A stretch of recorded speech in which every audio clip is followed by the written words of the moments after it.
DA নিয়ে মামলাকারী সংগঠন এবং মুখ্যমন্ত্রী যে বৈঠক ছিল 30 মে 2026 তারিখে, সেই দিন পরিবর্তন করা হলো, অর্থাৎ নতুন তারিখ এবং সময় দেওয়া হয়েছে।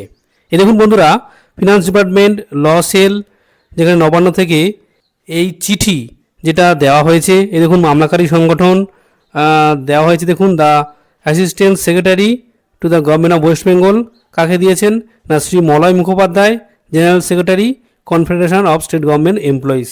এখানে কি বলা হয়েছে, এই দেখুন বন্ধুরা, যেখানে পরিষ্কার বলা হচ্ছে যে 30 তারিখে সেই ডেটের পরিবর্তে 1 তারিখ অর্থাৎ 1 জুন এই মিটিং হবে। কোথায় হবে, দেখুন 5টার সময় এই মিটিং হবে। এটা হবে চিফ মিনিস্টার কনফারেন্স রুম, 14 নম্বর ফ্লোরে কিন্তু নবান্নে এই মিটিং আবার হবে। এ দেখুন, এটা কিন্তু মলয় মুখোপাধ্যায়কে দেওয়া হয়েছে। আরও একটা গুরুত্বপূর্ণ সংগঠন যারা এই মামলাকারী সংগঠন, তাদেরকে চিঠি দেওয়া হয়েছে, চলুন দেখে নেওয়া যাক। এ দেখুন বন্ধুরা, সেই একই চিঠি দেওয়া হয়েছে। এখানে আপনারা দেখতে পাচ্ছেন ওই the assistant secretary to the government of West Bengal কাকে দিয়েছেন না শ্রী ভাস্কর ঘোষ, কনভেনার সংগ্রামী যৌথ মঞ্চ।